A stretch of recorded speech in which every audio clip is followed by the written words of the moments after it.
More federal bureaucrats than U.S. Marines are now authorized to pack heat, grow a spine, and fight back. That's the order of the day.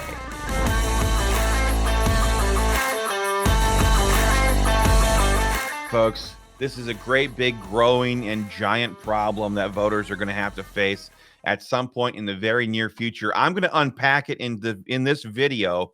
This video is based on this article by that was in Real Clear Investigations by Mark Hemingway earlier this month. There's the title of it: Armed and Beltways, more federal bureaucrats than U.S. Marines authorized to pack heat. So, folks, if you guys want to read this study yourself and to go back and check everything I'm going to talk about, the report came out last year. It was called The Militarization of U.S. Executive Agencies. You guys can look that up and look these numbers up for yourselves. But in this article, I'm just going to go through it here really quick. It says it found that more than 200,000 federal bureaucrats, we're talking unelected little thugs, from 103 executive agencies have now been granted the authority to carry guns and make arrests. 200,000 is obviously 14,000 more than the 186,000 Americans that serve in the United States Marine Corps.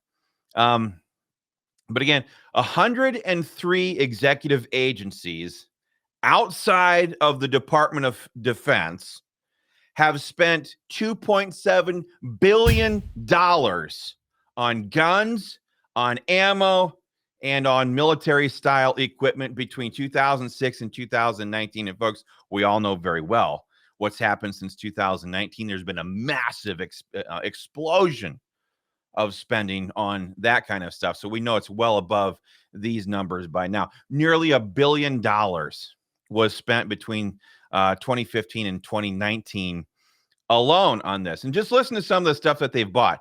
The Department of Health and Human Services, like hospitals, they have 1,300 firearms, including 5 submachine guns and 189 automatic firearms, fully automatic firearms. The EPA, degenerates. The whole agency is a bunch of degenerates. They have drones. They've got GPS trackers. They've got radar equipment. They've got night vision goggles, in addition to a massive stockpile of firearms. The IRS in 2018, disclosing their 2017 numbers, and we know very good and well now that after that $8 billion expansion for the IRS, it's going to be a lot more than this. But in 2017, they had 4,487 guns and over 5 million rounds of ammo.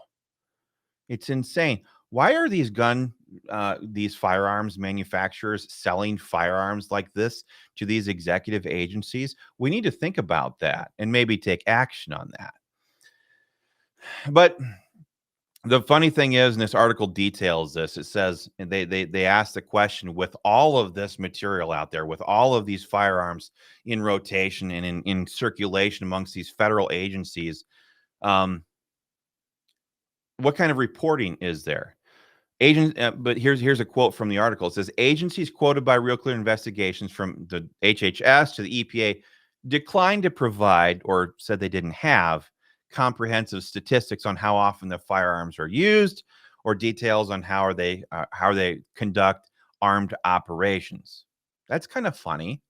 Here's the government telling us that we need to be regulated down to the very piece of bullets or bullet articles or ingredients that we buy, but they themselves, they don't want any oversight. They want to report to nobody. It's like they believe in the right to keep and bear arms for executive agencies and not for we the people. So yeah, there's no oversight. Listen to this. Trevor Burrus, he's a research fellow from the Cato Institute. He said, I would be amazed if that data exists in any way. Over the years of working on this, it's quite shocking at how much they, which is these executive agencies like the EPA, HHS, and things like that. It's quite shocking how much they try to not have their stuff tracked on any level. So it's very alarming. Not only do they have these massive stockpiles, but they want no tracking of how often they're used. They want no government oversight. They definitely don't want to go before the government oversight committee and have to explain how much this stuff is used or why they need it. None of this stuff. By and large, the article goes on to point out, the arming of the federal bureaucracy is a very recent phenomenon. In 1996, for example, they said that there were 74,500 federal agents that were armed. That number has nearly tripled since 1996. I thought one of the rich quotes in this whole thing was, I think it was by a guy named Andrew Jowski or something like that, the CEO of Open the Books. He said, "We can all understand that the world is dangerous out there, but some of these other agencies, like Health and Human Services, they've got machine guns. What the heck?" You know, it's kind of funny. Yeah, it's a dangerous world out there, but the progressives, the Democrats, the left, they've been in control of our schools for the last 60 years. Why are things getting worse and worse and worse when it comes to public safety? Well, we can all understand that it's a dangerous world out there, that guy said, but why? Why is that happening? These are very good questions. According to Burris from the Cato Institute, recent history helps explain the militarization of the federal government. He said, this is 20 years of the war on terror with the production of an excessive amount of access to weaponry. I think that's probably a fair and accurate statement. When you think about it, one of the arguments that the radical left, that the gun grabbers, when we testify in committee about pro-gun bills like constitutional carry or stand your ground or things like that, one of the things that the Democrats, the left, the rhino Republicans in some cases, one of the things they like to do is they like to say that, well, the availability of firearms is what's causing the increase in violent crime. They deny that taking God out of the schools or that the creation of the welfare state or the destruction of the family, they think that those things have nothing to do with the increase in violent crime. And instead, they blame gun owners and say that the widespread availability of firearms is responsible for the increase in violent crime. Most of the time in legislative politics or in public policy, when the left says something, they are oftentimes projecting what they themselves are guilty of. This is exactly what's happening here with the militarization of these federal agencies. These bureaucrats, who are always in line to say that we gun owners are to blame for an increase in violent crime or violent crime in particular, they themselves are the ones who are guilty of bellying up to the bar. They are the ones who are militarizing law enforcement agencies and executive agencies simply because they can, because they do have access to government surplus and government firearms and things like that. It's just projection. It's what the left always does. And as a result of that, the article says, even obscure agencies such as the U.S. Railroad Retirement Board's Office of Inspector General now have armed federal agents. If that triggers a memory for you, it was Matt Gaetz who last year singled this program out and says, what in the hell is going on here? Why are we weaponizing our own government against our people? It's a great question. Let's jump back into the article here for a second. It says, still, federal agencies doing their own criminal investigations raises important constitutional and civil rights questions that have never really been answered. And folks, this gets down to the heart of the problem.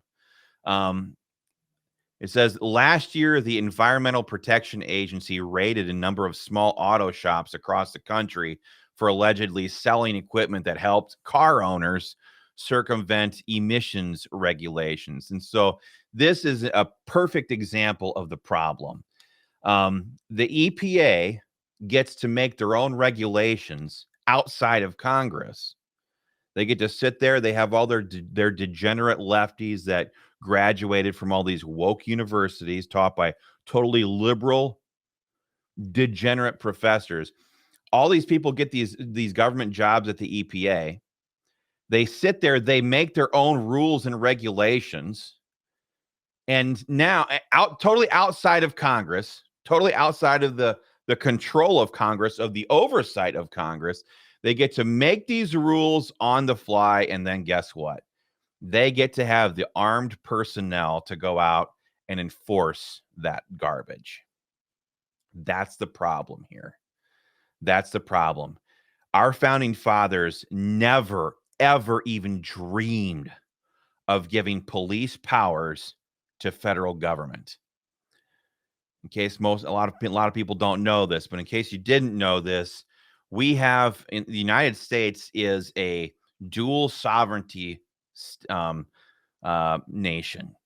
Federal government is sovereign, and the states are sovereign. They are their own sovereign entities. The federal government cannot tell the states what to do, and the states cannot tell the federal government what to do. What is happening here with the militarization of these executive agencies is federal government is accumulating enough law enforcement power to not need the states whatsoever. They can simply go into the states and enforce whatever federal law they want. In other words, it is a direct trampling on the sovereignty of the states. And folks, this is what the entire impetus for this video is. This is a huge problem. It's a huge problem. Because if there's 200,000 now, what happens if there's 400,000 5 years from now? What if they want to have 1 million federal law enforcement agents all across the country that are simply going around enforcing federal laws? What's to stop them from passing federal speed limits and having all their federal officers sitting around in all these state jurisdictions all across the country? This was never designed this way. Police powers were given to the states so that if the federal government wanted to pass something, they had to work with the states on a joint basis.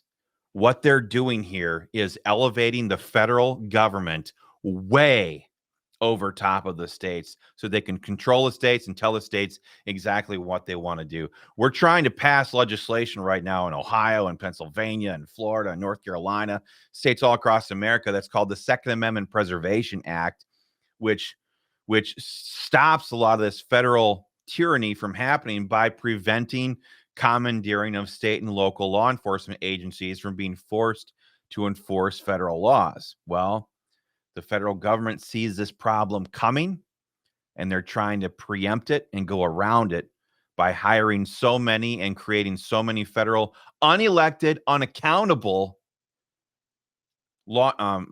federal law enforcement agents that they can simply trample right over our freedoms. It's time for us to stand up and fight back. It's time for Republicans, if they take control of the House, of any chamber of Congress, it's time for them to step up and say, "You know what? We're done. Your funding is gone. Grow a spine and fight back." That's the order of the day.